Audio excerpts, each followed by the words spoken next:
Mga kababayan, gusto ko pong sagutin yung mga pinagsasabi po dito ni Lorraine Badoy patungkol po kay PBBM at sa kanyang administrasyon. Dahil ako po talaga hindi ko nagustuhan yung sinabi niya dito. Para po sa akin delikado yung mga sinabi niya. Kaya gusto ko po na binibigyan ng reaksyon ng mga ito dahil kung hindi, yung naratibo nila ang mamamayagpag at maaaring paniwalaan ng mga tao. Pero bago yan, pakinggan po muna natin tong audio na ito. Ito po ay di umano'y usapan ng dalawang DDS na content creator, no? Mapapakinggan naman po natin para ating po maunawaan, ano? Pero bago po natin pakinggan, disclaimer, hindi ko po alam kung ito ay legit or AI generated. So lilinawin ko po, hindi ko po kukumpirmahin, hindi ko po sasang-ayunan, at hindi ko po sasabihin kung totoo or hindi ang maririnig natin dito. Dahil again, hindi ko po alam kung ito po ay AI generated or kung ito ay legit na audio. Pakinggan po natin. Recorded ba ito? Of course not. Okay. Ang tanong ko naman sa'yo, bakit mo naman kailangang i-share pa sa mga loyalist ka pa yung pinag-usapan nyo ni Madam? Ang usapan nyo ni Madam, dapat sa inyo na lang. Bakit? Ano namang problema? May sinabi ba akong mali? May sinabi ba akong hindi tama? Hindi yun ang punto Damay-damay na, sinisira mo kami. Isipin mong katarantaduhan yung ginawa mo. Teka, bakit galit na galit ka? Tsaka anong katarantaduhan? Unang-una, hindi na ninyo ako kasamahan ngayon, ha? Nag-resign na ako. Humiwalay na ako sa inyo.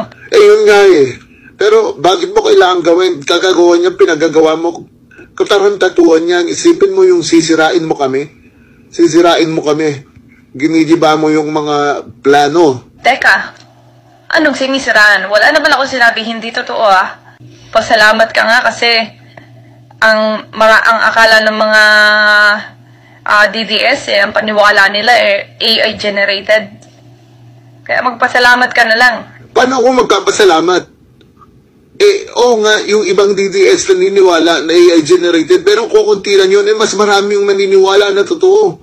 Bakit? Totoo naman talaga. Anong Gago ko problema? talaga, katarantaduhan talaga yan. Ikaw nga ito ang tanong ko sa'yo, di ba humingi ka ng 30,000 para sa inyong tatlo? Ang tanong ko sa'yo, binigay mo ba yung 10,000 ni taga Bukid at ni Rosalinda? Ang nakarating sa akin, wala kang ibinigay. Isinend ko sa'yo. Ayun mga kababayan, narinig nyo naman po and I think naunawaan nyo kung ano po yung pinag-uusapan nila. Pero just to give you parang context, may nauna kasing video or audio na nag-viral bago yan, na yung sa audio na yon sinasabi na may usapan daw ang isang kilalang personalidad sa kampo ng mga DDS at yung babaeng kausap dito nung lalaking yan. So sa pagkakaunawa ko dun sa video na yon, hindi ko na po kasi makita na sinasabing may tinatanggap na bayad yung mga content creator na mga DDS. Pero again, very much like I said, sa video na ito, at dun sa unang video na nag-viral na yon, hindi po natin alam kung AI generated or kung legit, kaya mahirap pong manghusga. So wala po tayong layunin na manira ng tao or i-malign ang mga taong ito, kaya hindi po tayo nagsasabi kung totoo ba or hindi ang ating mga narinig, Pero sana sagutin nila yan dahil viral na po ang mga audio, videos na iyan, at talagang kung hindi nila sasagutin yan at kung hindi nila papasinungalingan, yung mga tao po, baka kung ano-ano po ang maisip, So again, hindi po natin sinasabi kung totoo or hindi yung mga narinig natin, kaya dapat yung mga taong sinasabi na nasa audio na yan ay magsalita na, ipaliwanag nila para yung mga tao ay maliwanagan, So ngayon mga kababayan, dumako na tayo dun sa sinabi ni Badoy at atin pong sagutin. Sa totoo lang, nanggigil po ako nung narinig ko to. Hindi ko matandaan kung ito'y nabigyan ko na ng reaksyon or hindi pa, pero bigyan po natin ng reaksyon, sagutin po natin dahil kung hindi, yung naratibo po nila ang mamamayagpag. Danas ko ang sakit at saka yung epekto nito, yung mga pinagsasabi niya. Danas naming mga kakamping dahil ginawa din nila ito kay Atty. Leni Robredo. Pakinggan po natin. Ang Marcos administration ay heaven sent yan sa CPP, NPA, NDF. Yan yung pinagdarasal ng CPP na dumating sa kanila dahil nabubuhay sila at pinapalakas sila ng administrasyon na ito. So, I don't know about that anti-terror law, para nakalimutan na yata nila. Siguro, I'm pretty sure 100 million % na ginagapang yan ng CPP, NPA, NDF kung kaya't wala tayong nakikitang kaluskos no, sa parte ng gobyerno. Grabe no mga kababayan, talaga naman para po sa akin, in my opinion, yan po ay malinaw na red tagging. Na tila gusto niyang ipahiwatig na pinababayaan ni PBBM ang mga NPA na lumaganap dito sa Pilipinas. Yun po yung pagkakaunawa ko. Sabi niya heaven sent para sa mga NPA ang admin ni PBBM. Yun po yung pagkakaunawa ko. Bago ko po ipagpatuloy, I think there's a better way to respond to that. Ito pong content ni Sir Alfred Guzman. Pakinggan po natin kung anong ibabahagi niya sa content na ito. Patungkol din po ito kay Badoy. Hello guys, ito na naman. Nakita nyo ba yan? Si Lorraine Badoy ay found guilty ng Supreme Court, no? So, yung witch, guys, medyo mababa lang naman kasi indirect contempt lang naman. So, ang penalty lang nito is fine ng 30,000 pero at least meron na siyang warning. Na once na gawin niya uli yan, baka makulong na siya ng 1 month kung the same case, indirect contempt. Pero, what significant here, at least alam natin, puro talaga kriminal sila, no?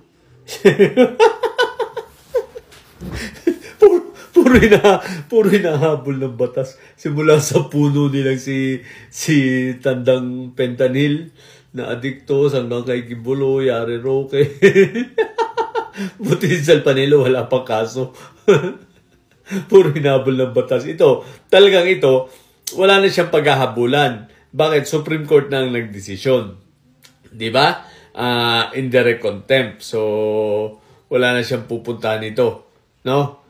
Yun na, last na yun. Kumbaga, final and executory ang decision ng Supreme Court. Anyway, 30,000 lang. That's cheap. Pero at least, yun lang, maganda rito. Napatunayan natin na ito ay isang convicted. Okay? Convicted to ha. Convicted na ito ha. Ito ay criminal. Ito ay convicted. Okay? So, yun lang po. Magandang umaga. Bye. Ayun mga kababayan, natatawa na sa Sir Alfred.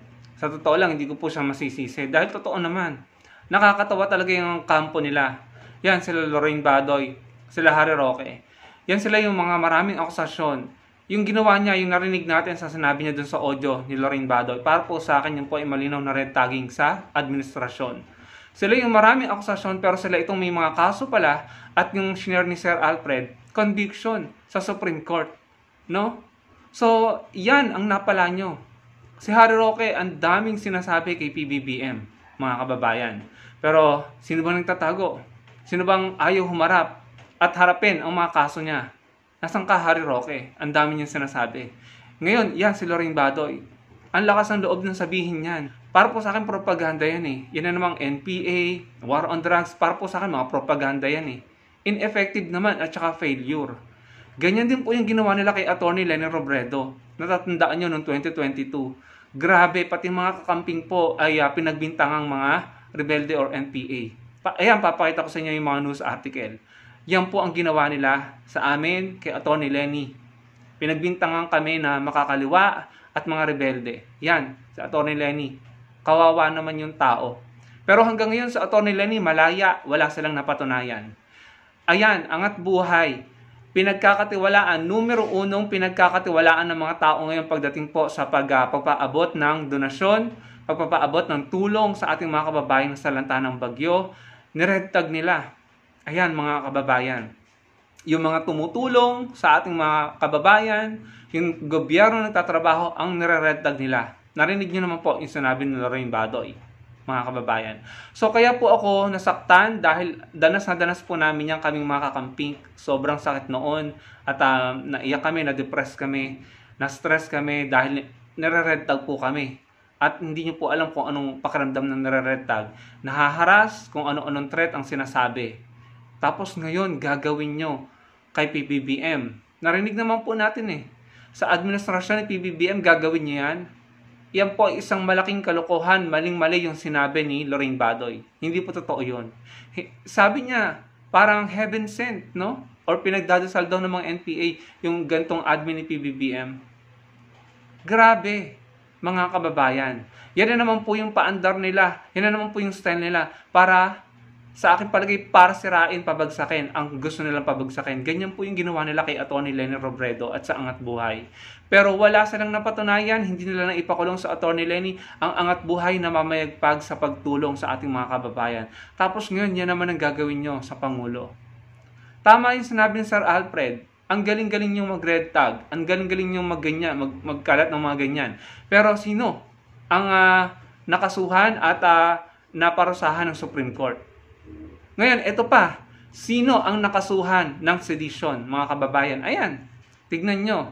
Sino ang may kaso ng sedition? Alam niyo po ba kung anong ibig sabihin ng sedition? Sa pagkakaunawa ko po, kung hindi ako nagkakamali, correct me if I'm wrong, ang sedition po ay paghihimok or pag-i-incite ng pagre-rebelde sa otoridad or sa gobyerno. So, kung kayo, Lorin Badoy, niretag nyo sila Atty. Leni, at saka ang Angat Buhay, ngayon naman si PBBM ang punteriya nyo, kung kayo ay kuda ng ganyan, bakit kayo ang napaparusahan or nabibigyan ng conviction sa Supreme Court? Bakit kayo ang nakakasuhan ng mga ganitong kaso? 'Di ba? So parang anong nakikita nating mensahe dito mga kababayan? Pinoproject nila. Tama ba ako? Pinoproject nyo yung nakikita sa inyo or yung realidad ninyo sa ibang tao? Sino ba yung nagtaas pa ng kamay na sumigaw ng Mabuhay NPA noong 2016? Nakikita na kasama ang mga NPA. Sino? Ay, di ba yung idol nila? Tapos ngayon, si PBBM naman ang punteriya nyo. Porkit hindi kayo sinasang-ayunan ng Pangulong Marcos Jr., porkit hindi niya kayo sinusuportahan at hindi niya kayo pinoprotektahan sa mga maling ginagawa ng mga idol nyo o ng mga pinoprotektahan nyo, iyan naman ang paandar nyo ngayon. Wala na. Sa tingin ko, dadating ang panahon, wala na pong magiging NPA o rebelde kapag nakikita ng mga namumundok o ng mga makakaluwang grupo na maayos ang ating gobyerno. At yan lamang po ang solusyon dyan. Hanggat pinapakita ng Pangulo, ng administrasyon at ng mga susunod pang administrasyon na matino ang gobyerno, maayos, makapilipino, walang inaagrabyado, tinutugunan ang mga problema ng bansa. Sa tingin ko, eventually, kusa ng magbabalik loob ang mga nagre-rebelde at makikipagtulungan sa gobyerno. Hindi po barilan, patayan ang solusyon dyan, na kagaya ng ginawa nila sa war on drugs. Kailangan dyan ay matinong pamamahala, tanggalin ang korupsyon, katapatan, transparency, hindi puro confidential, at ipakita sa mga Pilipino na maayos ang gobyerno, panigurado, wala na pong mamumundok at wala na pong maghihirap at kakapit sa patalim or magbebenta ng mga pinagbabawal na gamot. Salamat dahil ako po nakikita ko na may magandang ehemplo or magandang ginagawa ang gobyerno natin. Sana magtuloy-tuloy, Kaya hindi ko po matanggap na may mga ganitong sinasabi or naratibo laban kay PBBM. Very much like I said, ramdam ko po ang sakit bilang kakamping dahil yung pong sinuportahan namin sa Atty. Leni, yung kung ano-anong kwentong pinalaganap na kaya siya may naging unang asawang rebelde or NPA bago si Secretary Jessie, yung po ay fake news, hindi po totoo. Dahil again, kung lahat po ng pangre-redtag kay Atty. Leni at sa Angat Buhay ay totoo, bakit andyan ang Angat Buhay na mamayagpag sa pagtulong? Bakit andyan sa Atty. Leni Robredo malaya at may peace of mind?